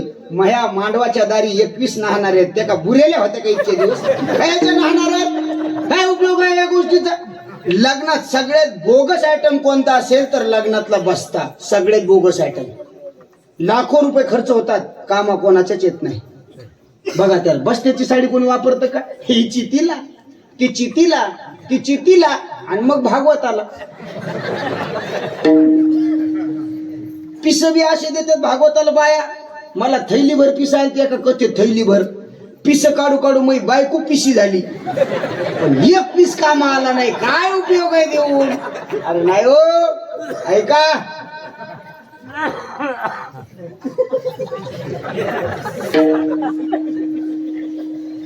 लग्नामध्ये एखाद्याने जर 10 पट्ट्या मंडपाच्या टाकल्या असतील तर दुसरा म्हणतो मी 12 टाकणार. अरे मंडपाच्या पट्ट्या वाढवण्याच्या नादात आपली शेतातली पट्टी कधी कमी झाली आपल्या लक्षात आलं नाही. अजून काय विचार करतोय आपण? एक लक्षात ठेवा, मुलीच्या लग्नामध्ये केलेला खर्च मुलीला सुखी ठेवत नसतो. माझं वाक्य अंडरलाईन करून घ्या. मुलीच्या लग्नात केलेला खर्च मुलीला सुखात ठेवत नसतो, तर तुम्ही बघून दिलेला घर आणि बघून दिलेला वर तिला सुखात ठेवत असतो. ही गोष्ट लक्षात ठेवा. आणि अजून एक सांगतो दादा, लग्नात 1000 माजुरे जेव घालण्यापेक्षा 10 भुकेले जेव घाला. तुमच्या मुलीला त्यांचे आशीर्वाद लागल्याशिवाय राहणार नाही. ती गोष्ट लक्षात ठेवा. फार गरजेच्या गोष्टी आहे. नको त्या गोष्टीला तुम्ही महत्व देऊ नका. गरजेच्या आवश्यक त्या गोष्टी करा. बघा तुम्ही, आपल्याकडे परंपरा आहे, पाहुणे आले की साडी नेसवायची, नाटी नेसवायची. ही परंपरा सगळे धोकादायक आहे. कधी कधी परिस्थिती नसते माहीत. बरं, बाई बिलाई हुशार ना. माहेरचे पाहुणे आले की बाजाराला नवऱ्याला साडी आणायला होती आणि नवऱ्याची कडे पाहुणे आले की घरातली नेशिती. आणि त्याला म्हणते तुमची बेजारी आहे, मी घरातली नेशिती. तरी याला कळत नाही. नवऱ्याचा पाहुणा आला की बेसन हाटीती ना आपला पाहुणा आला की पुरण लावी ती. हिनं पुरण लावलं तरी याला धोरण नसाव का? काय मोठं शोकांत काय नाही. नको त्या गोष्टी करू नका. बाकीचे लोक बघा, मारवाडी, सिंधी, कोमटी, ब्राह्मण ही लोक पाहुणे आल्याच्या नंतर बघा तुम्ही, इथं गावात आहे तुमच्या महाराज, तुम्ही विचारा, मी खोटं बोलणार नाही. पाहुणे आल्याच्या नंतर साडी नेसवत नाही. बरोबर आहे का नाही महाराज? नाहीत नेसवत. लयच लेकरू समचं जर खतरनाक असलं तर बिस्किटचा पुढा हातात देतात. कारण मी 24 तास त्या समाजात राहणारा माणूस, मी पाहतोय जवळ. आपल्यात फुकटचा मोठेपणा आहे. फुकटचा मोठेपणा बाजूला ठेवा. गरज नसलेल्या गोष्टी बाजूला टेका. आणि सगळ्यात महत्वाचं, एकमेकासोबत चांगलं राहा आणि एकमेकाला मदत करा. जुनी मन होती पाणी अडवा पाणी जिरवा. आपण एक मन नवीन तयारी केली, एकमेकाला अडवा आणि एकमेकाची जिरवा. आणि ऐका, एकमेकाचे जिरवता जिरवता दोघही जिरले. आणि सगळ्यात मोठी शोकांतिका आहे, अस्तित्व सुद्धा नष्ट होण्याच्या मार्गावर आहे. याला जबाबदार फक्त आपल्यातला अहंकार आहे. ही गोष्ट लक्षात ठेवा. विठाला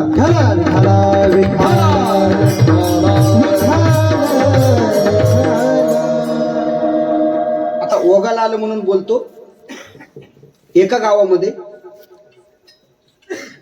जमीन 5 जणांची भावकीतली त्याच्या रानाच्या पलीकडे आहे. ऐका बरं, 5 जणांची जमीन त्याच्या रानाच्या पलीकडे आहे. भावकीतले 5 जण आहेत.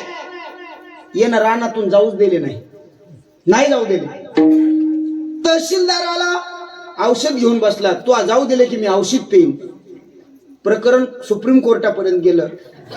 नाही रस्ता दिला. भावकीतल्या 5 जणांना जमीन दुसऱ्या शिवारातल्या लोकांना व्हायला दिली.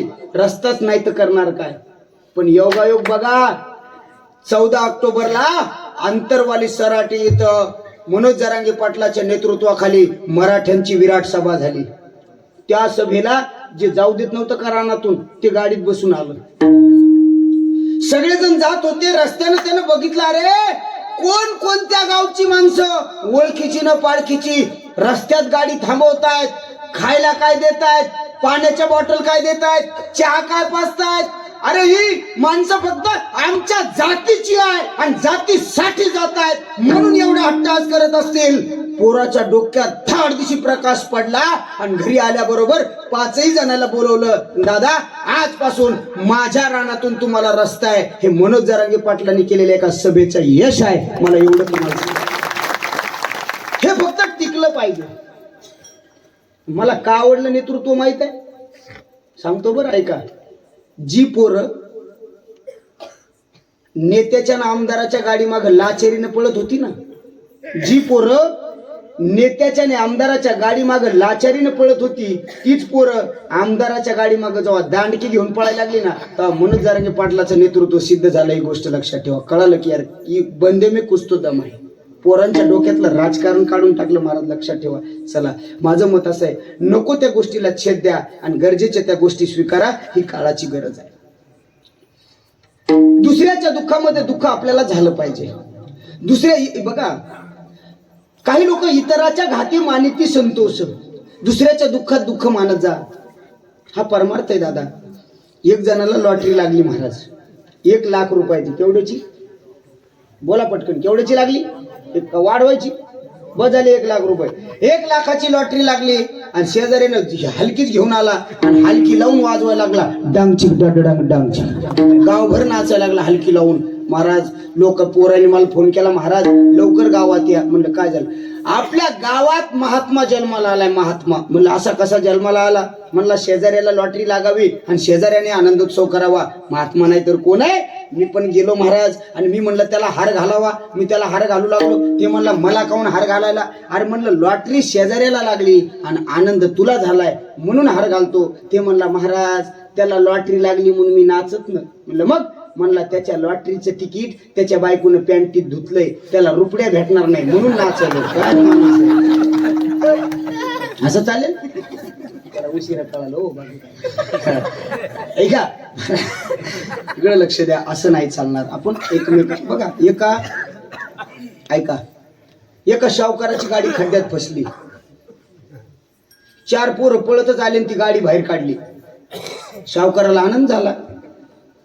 हे पोरो, काय चांगलं काम केलं रे. 500-500च्या नोटा काढल्या आणि चौघाच्या हातात 4 ठेवल्या. हे तुम्हाला बक्षीस.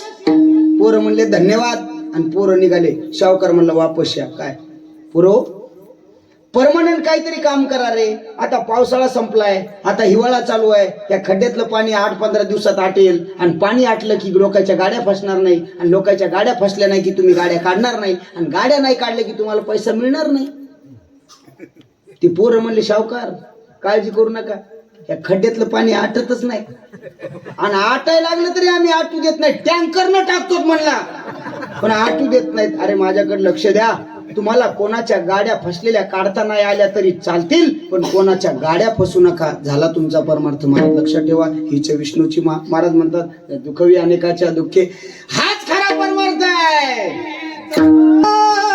विष्णूची महापूजा हीच विष्णूची महापूजा.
ऐका महिला मंडळ, हे प्रमाण तुमच्यासाठी आहे.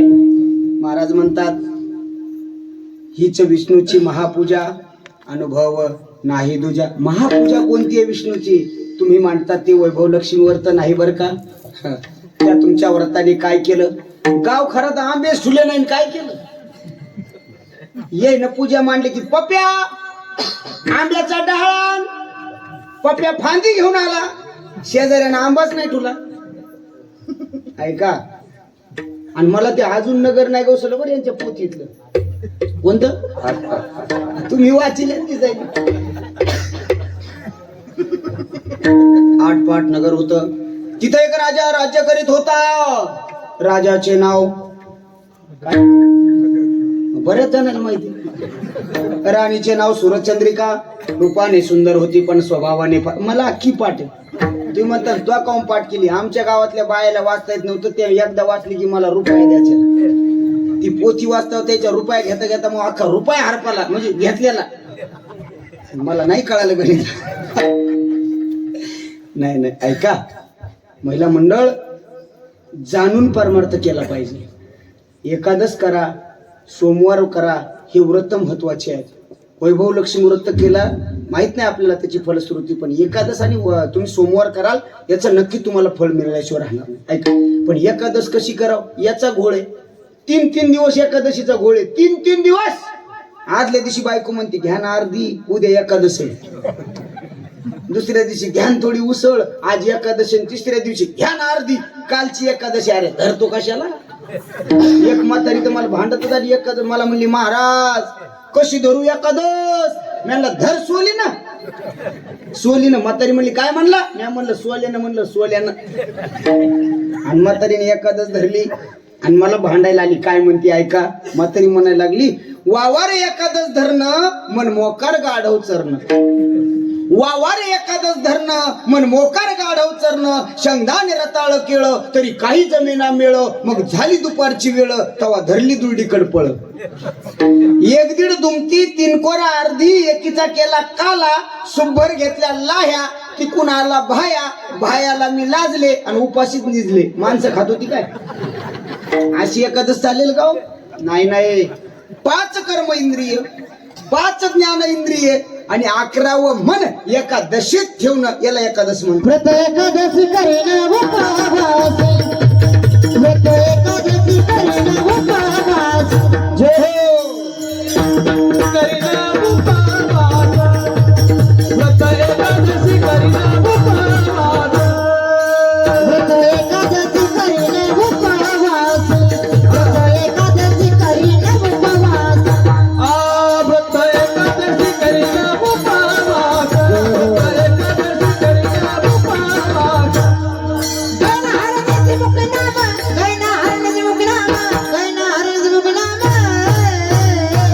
व्रत एकादशी करीन उपवास, व्रत एकादशी करीन उपवास. एकादशी करीन उपवास, व्रत एकादशी करीना उपवास.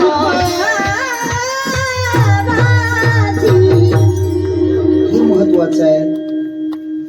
स्वामी काज महाराज म्हणतात हीच विष्णूची महापूजा. वेगळा अनुभव नाही आहे. एक माझ्याकडे फार वेळ कमी राहिलाय. थोडं 5 मिनिटं पुढे गेलं जमते का? जाऊ दे जाऊ दे. 10 मिनिटं. वा वा वा. एका गावात म्हणलं 5 मिनिटं पुढे जाऊ का? एक बोल ना एक आणि एक म्हातार लांबूनच म्हणते बघ ना ते आकारानं. म्हणलं काय? पण ऐका नवनाथ महाराज, तारीख तुमच्याकडून आहे. 5 मिनिटं बी पुढे गेलं तर ओव्हर टाइम सुरू होतो आणि ओव्हर टाइम दुप्पट असतो. तयारी असेल तर सांगा. हो कोण म्हणलं हो?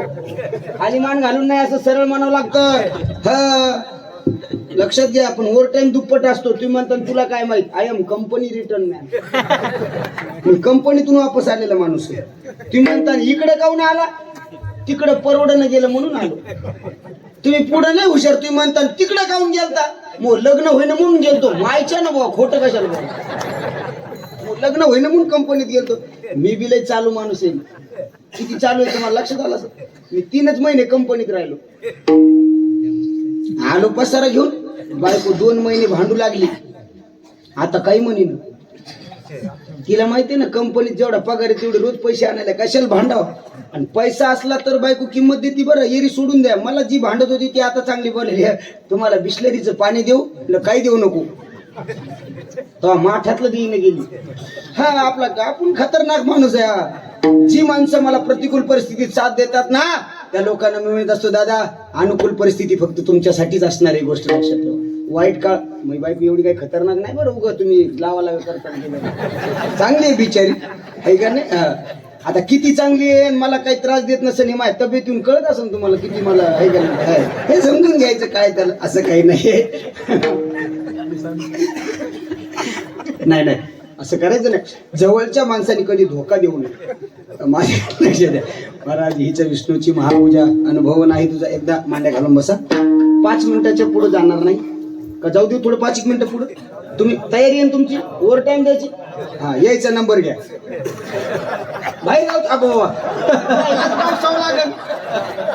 ऐका ना, महाराजाला वाटतं मी लय हुशार आहे, पण लोक महाराजाच्या पुढचे असते. गाववाला एक बोललं ना बाहेरच्या मध्ये म्हणजे हे कीर्तन झालं की हो महाराज बसला गावात मंडपात पाच, कुठे गेले अण्णा, कुठे गेले अण्णा. एका गावात काय झालं नवनाथ महाराज, एका गावात काय झालं, एका महाराजाला फोन केला एक जणांना, महाराज सांगा तुमची. लोक लय खतरनाक हो. कोणी दक्षिणा म्हणतो, कोणी पाकिट म्हणतो, कोणी नारळ म्हणतो. एक जण म्हणला सांगा तुमची सुपारी. म्हणलं का बँडवाला आहे का काय, लोकांचं काही सांगता येत नाही. ते महाराज म्हणला मी 15,000 घेतो. ते म्हणले काय हरकत नाही या महाराज. गाव त्याच्या गावापासून 50 किलोमीटर होतं, पण 40 किलोमीटर हायवे आणि 10 किलोमीटर घाटाचा रस्ता असा वळणाचा. त्या 10 किलोमीटरला घंटा लागायचा झाला. महाराज गावात गेले, कीर्तन झालं, लोकांनी बुक्का लावला, नारळ दिलं, नोटा नाही दिल्या, चिल्लर दिली 10च्या 20च्या गठुडं बांधून. जाऊ महाराज साऱ्या वाटानं नोटा मोजायला. ज्या 10च्या लावायचा 20च्या लावायचा टर्न आला की नोटा खाली पडायच्या, पुन्हा उचलायचा, पुन्हा जोडायचा, पुन्हा मोजायचा. घंटा गेला त्याला मोजायला 13,000 रोडला लागला. आणि तिथं लक्षात आलं लोकांना 2,000 कमी दिले. ड्रायव्हरला म्हणला थांब, वापस ही म्हणला. ड्रायव्हर म्हणला काय झालं, एक तर म्हणला 10च्या 20च्या नोटा दिल्या, त्याच्यात बी 2,000 कमी कळव. ड्रायव्हर म्हणला महाराज याला लागला 1 घंटा, जायला लागेल 1 घंटा, पुन्हा यायला लागेल 1 घंटा. आपल्याला काय उरण, काहीच उरणार नाही. आपल्याला काय उरणार, काहीच उरणार नाही. मग ये वापस. माझी विनंती आहे वारकऱ्याला, 1,000-500 गाववाल्यानं कमी दिले ना गाडी कालवायची नाही महाराज, आणि संप्रदायाचा कधी अपमान करायचा नाही. ऐका, एखाद्या वेळेस 1,000-500 कमी दिले ना पुन्हा त्या गावात जायचं नाही, पण 1,000-500 साठी संप्रदायाचा अपमान कधी करायचा नाही. काही काही 300 साठी वापस आले. त्याला मला येडे 8 किलोमीटर मध्ये 300चं डिझेल लागतं, ते मला लागू दे पण मग हिस्सा काऊ सोडू बाबा. कळव म्हणला गाडी 2,000 कमी आहेत. आता मला सांगा, महाराज कीर्तन संपलं 11ला, 11:30ला महाराज गावातून निघले, 12:30ला त्या फाट्यावर पोहोचले, आणि 12:30ला गाडी कलिवली. 1:30 वाजला मंडपात याला. 1:30ला कोण असते मंडपात, 2च लोक, एक इना घेऊन आणि एक त्याला सांभाळाय. बरं सांभाळायला जे होतं का ते लय आरमुठ होतं. हे इना घेऊन हे बाजूला, महाराजांनी डायरेक्ट मंडपात गाडी आणली. म्हणायला लागले आखली आहे का तुम्हाला, असं गाव असतं का, असे मूर्ख. ते म्हणला अ महाराज कीर्तनात तर चांगले होते, आता का बिघडे काय. असं कसं म्हणला, अशा नोटा असतात का, मला 2,000 कमी दिले 2,000. ते म्हणला महाराज मी देतो 2,000, जास्त बोलू नका. महाराज म्हणले 2 देशील पण अशा नोटा असतात का 10च्या 20च्या. ते म्हणला महाराज नोटा असतात, पण 10च्या 20च्या दिल्या असतील, माफी मागतो, मी तुम्हाला त्या 500च्या आणून देतो, घ्या इकडे गथुडं.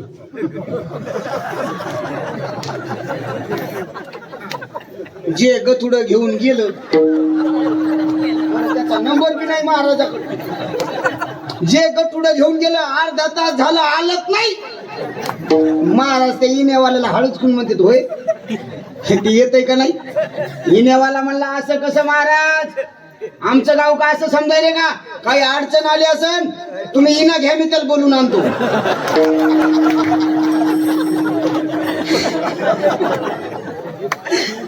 जे महाराजाच्या गळ्यात इना अडकीला जे गेलो, पुन्हा आलं नाही त्याच्यानं तुमचा ओव्हर टाइम बी न ग फुल टाइम बी न ग आणि तुमचा येणं घेणं बी न ग मो मलाच बरं आहे विठ्ठल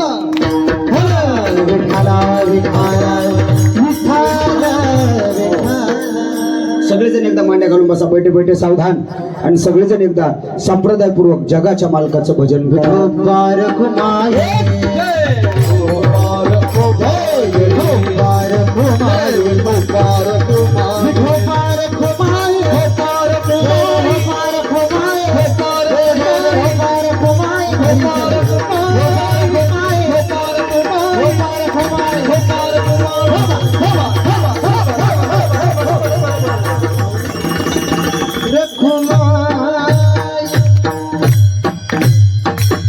ओरिजिनल कंपनीची शिट्टी आहे, जोरात वाजली त्यांच्याकडून उलटीच झाली एकदा शिट्टी बरं महाराज आहे का सांपड 3 चरणाचा भावार्थ बघितला शेवटचं चरण सोडून सेवेला पूर्णविराम महाराज म्हणतात स्वामी काज गुरु भक्ती स्वामीची सेवा करणं हा परमार्थ आहे ऐका स्वामीची सेवा करणं हा परमार्थ आहे पोराच्या लग्नाच्या अक्षता घेऊन ताना माझ्या राजांकडे गेला होता अरे स्वतःच्या पोराच्या अक्षता घेऊन थोडा विकू दे स्वतःच्या पोराच्या लग्नाच्या अक्षता घेऊन ताना माझ्या राजांच्या समोर आलेला आहे राज राज राज रायबाचं लगीन आहे राजा तुम्हाला यावं लागेल माझा राजा बोलायला लागला ताना नक्की येणार लग्नाला वरबापाच्या तोऱ्यात मिरवणार रे ताना सांग ना मुहूर्त कधी आहे तानाने लग्नाचं मुहूर्त सांगितल्याबरोबर माझ्या राजाने डोळे झाकले हे ताना नाही येऊ शकत लग्नाला काय येऊ शकत नाहीत राजा हे ताना ऐक ना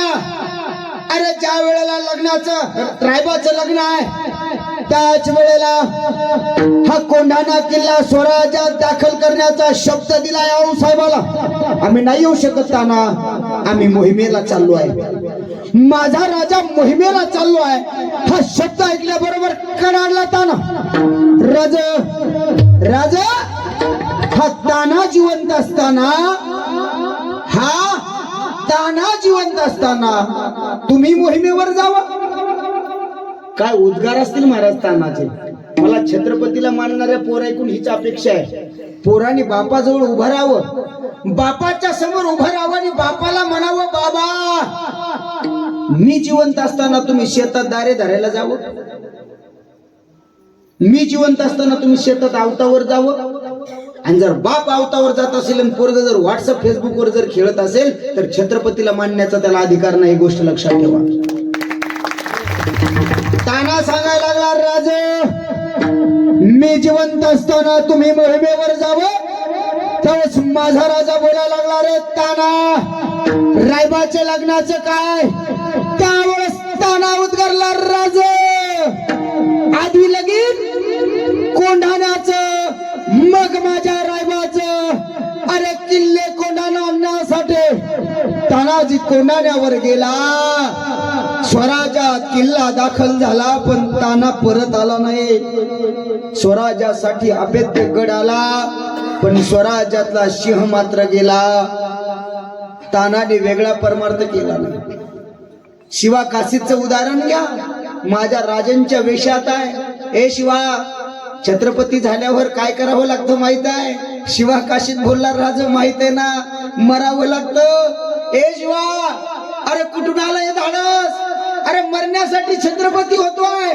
शिवा काशीत बोलला राज आयुष्यभर सामान्य शिवा काशीत बनून जगण्यापेक्षा आयुष्यभर सामान्य शिवा काशीत बनून जगण्यापेक्षा एकदा छत्रपती बनून मेलेलं केव्हाही बरं महाराज काय तू काय ताकद असते बाजीप्रभू देशपांडे त्या पावनखिंड ती घोडखिंड लावून धरली माझा राजा विशाळगडाकडे कूच करतोय राजांनी सांगितलं का थांबलात बाजी राज आम्ही पुढे येऊ शकणार नाही कारण तुम्हाला सरळ विशाळगडावर जाता येणार नाही तिथं सुद्धा गनिमा आहेत त्यांच्यासोबत युद्ध करायचंय त्यांच्यासोबत युद्ध करताना जर तुम्ही थांबलात तर ही मागची येतील आणि दोघांची ताकद झाली तर तुमचं जगणं मुश्किल होईल राज तुम्हाला समोर जावं लागेल बाजी तुम्ही बाजी बोलायला लागला राजा लाख मेले तरी चालतील पण लाखाचा पोशिंदा जगला पाहिजे आणि जोपर्यंत राजा तुम्ही विशाळगडावर पोहोचत नाही आणि जोपर्यंत तोफेचा आवाज येत नाही तोपर्यंत हा बाजी देह ठेवणार नाही. प्राणाची शर्त करून बाजी मुठभर मावळे घेऊन ते घोडखिंड लढायला लागला. तोफेचा आवाज झाला आणि बाजीनं देह ठेवला. अरे घोडखिंड कधी पावन झाले हे लक्षातही आलं नाही. अनेक मावळे आहेत, येसाजी, धनाजी, संताजी महाराज, अनेक प्रकारची मावळे आहेत. नाव सगळ्यांचं घेत नाही, मला एवढं सांगायचं आहे, या मावळ्यांनी परमार्थ वेगळा केला नाही, स्वामीची सेवा केली. परिणाम काय झाला? त्यांना विष्णूची पूजा घडली का नाही मला माहित नाही. अरे त्यांना देव भेटला का नाही हेही मला माहित नाही, पण स्वामीची सेवा केली या ताकदीवर ही माणसं स्वतः देव झाली. ही स्वामीच्या सेवेची ताकद आहे. गुरुभक्ती, गुरुची सेवा करा, पण गुरु पण कळायला पाहिजे ना.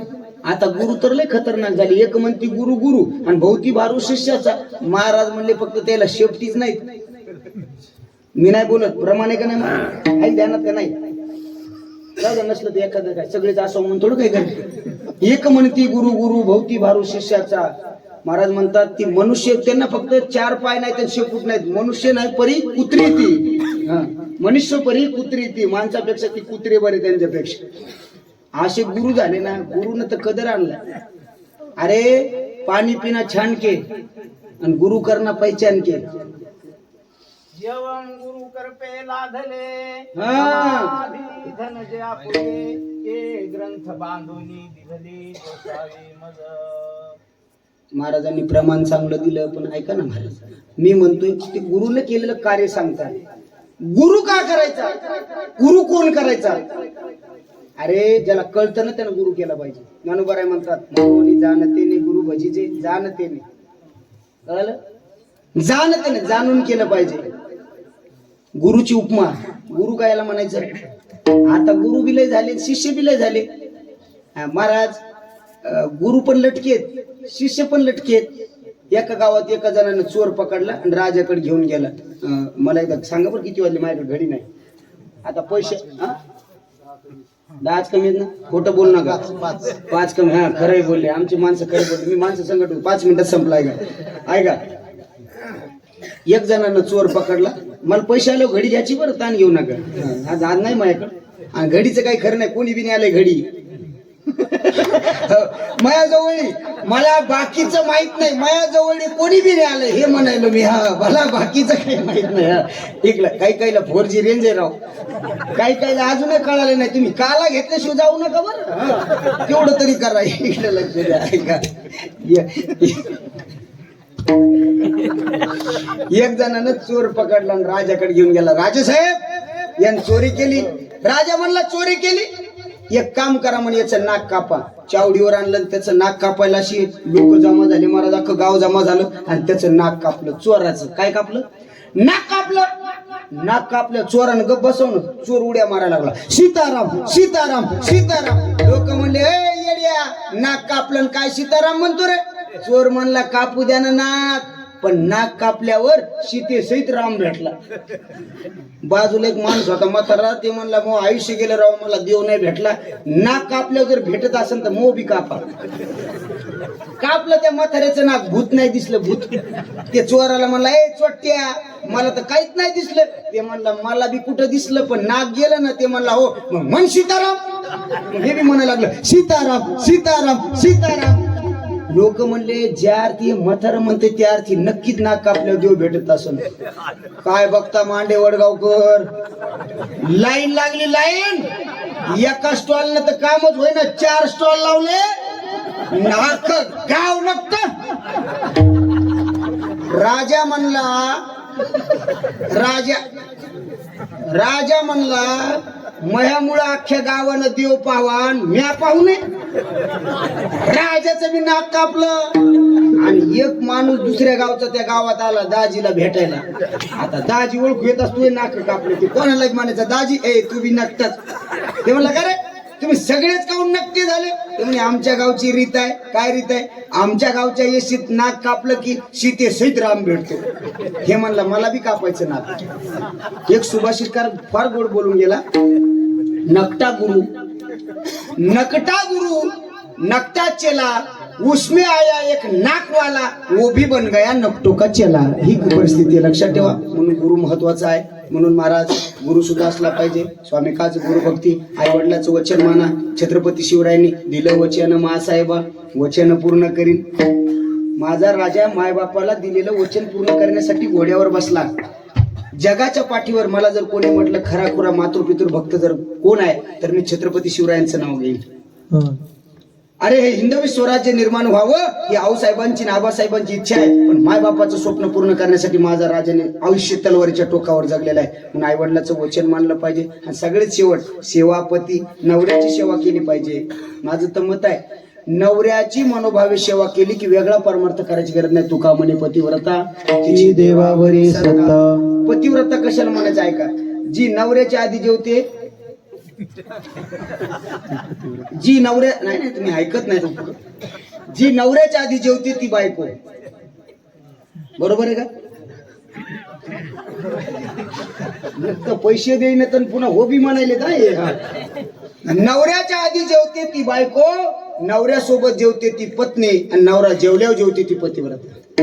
पुढचा आहे पतीची आमता अनुसरून पतिव्रता. पण काय काय बाया नवराचीच म्हणला की आंबाच म्हणणार. एक माणूस म्हणला महाराज काय पैसे घ्यायचे तर घ्या पण मै बायको मला उलटच बोलती. म्हणलं येड्या ती जर उलट ते म्हणला मी जर म्हणलं वरच्या पट्टीत खुरपा जाय ती म्हणती काऊन मी खालच्या पट्टीत जाईन. म्हणलं तुला एवढं कळत नाही. तो म्हणायचं खालची पट्टी खुरप मग ती वरचीच जाईल. ते म्हणला हे तर मला माहित नव्हतं. ते म्हणला सप्त्यात पंगत घालायची पण बायको नाही म्हणाली. अरे म्हणलं तुम्हाला एक वारकरी जेव घालीत नाही. ते म्हणला यंदा सप्त्यात एक वारकरी जेव घालायचा नाही. बायको म्हणली काऊन काल्याची पंगत घेईन. ते म्हणलं लय जमलं. पण ते माया पुढचं निघलं. ते बायकोला म्हणला अजिबात कोणत्या तीर्थाला जायचं नाही. बायको म्हणली काऊन. चारी धामला जाऊ. गेली चारी धामला. ते म्हणला इतक्या लांब आलो आपण पाण्यात नावेत बसायचं नाही. ती म्हणली काऊन. मी नावेत बसणार. ते म्हणला बस नका नावेत पण मधात नाव न्यायची नाही. ती म्हणली काऊन. मधात नेली. मधात नेली वाहत्या पाण्यात नेली. ते म्हणला आता वाहत्या पाण्यात आली पण मधात बस कडीला बसू नको. ती म्हणली काऊन मी कडीला बसन.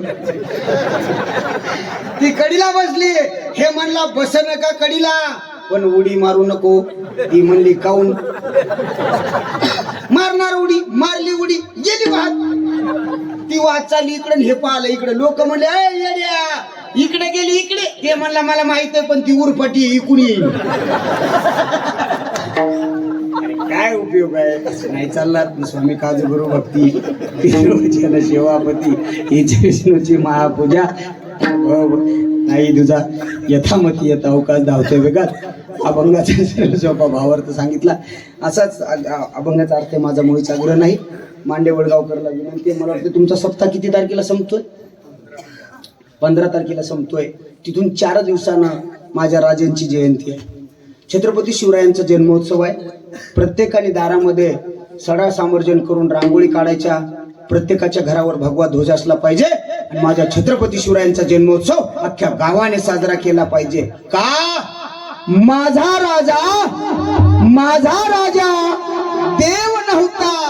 माझा राजा देव नव्हता पण माझ्या राजामुळेच मंदिरात देव आहे. एवढी गोष्ट लक्षात ठेवा. म्हणून त्या राजांचा सन्मान झाला पाहिजे. आपण प्रत्येकाने तो करावा एवढी अपेक्षा ठेवतो. थांबतो. झालेली सेवा हनुमंतरायच्या चरणी समर्पित करून सेवेला पूर्णविराम. मस्तक हे पायावरी या वारकरी संतांच्या. आमचे कदम महाराज आहेत त्यांना सुद्धा खूप खूप धन्यवाद. त्याचबरोबर आमच्या सेलू तालुक्याचं भूषण असणारे श्री हरिभक्त परायण संगीत विशारद सोपान महाराज चव्हाण आहेत त्यांनाही धन्यवाद. त्याचबरोबर माझ्यासोबत नेहमी असतात अशी परभणी जिल्ह्याची गायन कोकिळा माऊली महाराज खवणे सुद्धा आहेत. एकदा या सगळ्या वारकऱ्यासाठी जोरदार टाळ्या झाल्या पाहिजे. त्याचबरोबर श्री हरिभक्त परायण ज्यांच्यामुळे तुमच्यापर्यंत येण्याचा योग आला असे आमचे एक मृदंगातलं वजनदार व्यक्तिमत्व आणि हसतमुख स्वभाव महाराज. मला तारीख दिली म्हणून नाही बरं. मी तारीख देण्याला नीट बोलत नाही. रात्रीच भांडलो एक जणाला तारीख दिलो. तुम्हाला भांडलो नाही. तुमचा स्वभाव चांगला. ते म्हणलं जेवायला 4 जण काऊन आणले का येडं माणूस नाही महाराज. त्याच्यानं मी जेवून आलो घरून. भांडणं नको म्हणणं नको काय त्याला. महाराज आमचे नवनाथ महाराज आहेत. एकदा त्यांच्यासाठी टाळ्या झाल्या पाहिजे. आणि एक महाराज एक प्रामाणिक वारकरी म्हणून त्यांच्याकडे बघितलं जातं. मला महाराज लोक वर्णन आणि खऱ्याची किंमत करतात. गावकऱ्यांनी सांगितलं मला आल्या आल्या, महाराज मंदिराचं काम झालं ना त्या वर्षी नवनाथ महाराजांनी आमच्याकडून तर पैसे घेतलेच नाही, उलट आम्हालाच मदत केली. महाराज असे वारकरी लागतात, हे कळणारे. पण लोक लय खतरनाक असतात. हे गाव चांगलं आहे, नाही एका गावात आम्ही सप्ताह होईन गेला म्हणून आम्ही फुकट कीर्तन केले. दुसऱ्या वर्षी त्यानं लय मोठाले महाराज आले ना आम्हाला म्हणजे तुम्ही या ऐकायला. असं नाही चालणार महाराज, दोन्ही जबाबदार.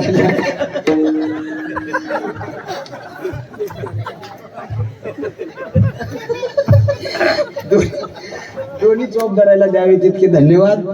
त्याचबरोबर साऊंड सिस्टीम वाले, काय नाव आपल्या सिस्टीमचं? हा हा त्याचं नाव आहे, याच्यावर बी टाकन नाव. वारणीचा डबा आहे का गावात? मी चांगलं टाकतो पण त्याचे 500 वेगळे घेत असतो. याचं नाव टाका. आमचे तर कीर्तन चालून एक जणांना पंखा बंद केला चालू कीर्तनात. म्हणलं पंखा लाव, म्हणला कस काय मी दिलाय, म्हणलं तो दिल्यावर बंद करतो का? म्हणला चालू असल्यावर मग नाव दिसतं का? त्यानं पंख्यावर टाकलं. झालेली सेवा पांडुरंग परमात्म्याची चरणी समर्पित करून सेवेला पूर्णविराम. चुकला असेल माझ्या वाणीचा दोष समजा, आणि चांगला आला असेल गुरुवरे वैकुंठवासी हरिभक्त परायण नथुराम महाराज केळकर बाबाजींची कृपा, त्यांच्या कृपा आशीर्वादानं बोलण्याचं धाडस केलं. झालेली सेवा पुनच एकदा हनुमंतरायच्या चरणी समर्पित करून सेवेला याच ठिकाणी पूर्णविराम. ज्ञानेश्वर माऊली जय जय जय ज्ञानेश्वर माऊली.